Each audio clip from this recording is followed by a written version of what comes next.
तो आइए अब क्वेश्चन नंबर 19 करते हैं। यहाँ पे दिया गया है if 43 is the mode of the numbers 64, 60, 48, x, 43, 48, 43, 34 then the value of x is. यहाँ पे इसका हमें x का वैल्यू निकालना है। किसका निकालना है? x का वैल्यू निकालना है, जबकि मोड दे दिया गया है। मोड माने बहुलक दिया है, तो बहुलक दे दिया गया है, तो ये कैसे निकालेंगे? यहाँ पर दिया गया है 64, ये सब सारा नंबर दे दिया गया और इसमें का मोड दे दिया गया है।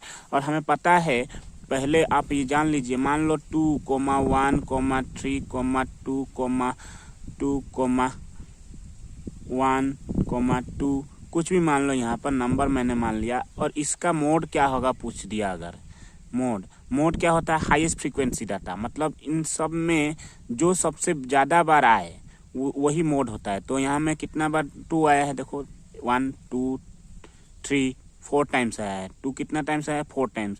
1 2 बार आया है, 3 1 बार आया है। तो 2 सबसे ज़्यादा बार आया है, इसलिए 2 क्या हो जाता है? मोड हो जाता है। तो यहाँ पर जो सबसे ज़्यादा बार आया है वो दे दिया गया है 43, मतलब मोड दे दिया गया। तो यहाँ पर 48 2 टाइम्स आया है और 43 2 टाइम्स आया है। तो मोड कब होगा? जब 43 ज़्यादा बार आ जाएगा। तो ज़्यादा बार कौन हो जाएगा? अगर 43 आ गया, x मोड आ गया 43, मतलब क्या? यहाँ पर x का वैल्यू कितना होना चाहिए? 43। तो 43 1 टाइम्स, 2 टाइम्स, 3 टाइम्स हो जाएगा, मतलब सबसे ज़्यादा बार हो जाएगा। और 48 2 टाइम्स हो जाएगा, तो 48 आंसर नहीं होगा, क्या हो जाएगा? 43। तो x का वैल्यू हो जाएगा, x का वैल्यू 43। तो ये रहा आपका आंसर। तो आइए अब क्वेश्चन नंबर 20 करते हैं। दिया गया है the probability of getting a number greater than 7 when a die is rolled is. मतलब एक अगर डाई को हम लोग क्या करते हैं? फेंकते हैं, रोल्ड करते हैं, तो उसमें 7 आने का चांसेस क्या है, प्रोबेबिलिटी क्या है? तो हमें पता है कि एक लूडो गुटी में, मतलब एक डाई में कितने साइड्स होते हैं? 6 साइड्स। 1 2 3 4 5 6 साइड्स होते हैं।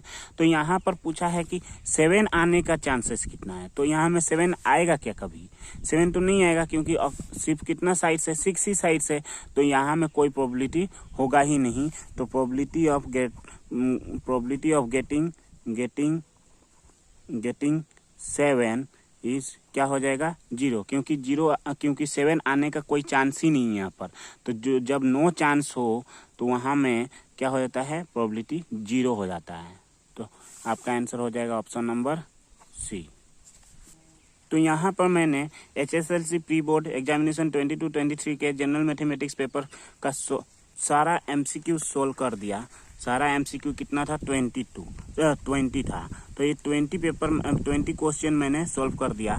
आगे अब नेक्स्ट पेपर सोल्व करेंगे हाफ ईयरली एग्जामिनेशन के। तो दोस्तों, अगर वीडियो अच्छी लगी तो लाइक, शेयर और सब्सक्राइब जरूर करें। Thank you.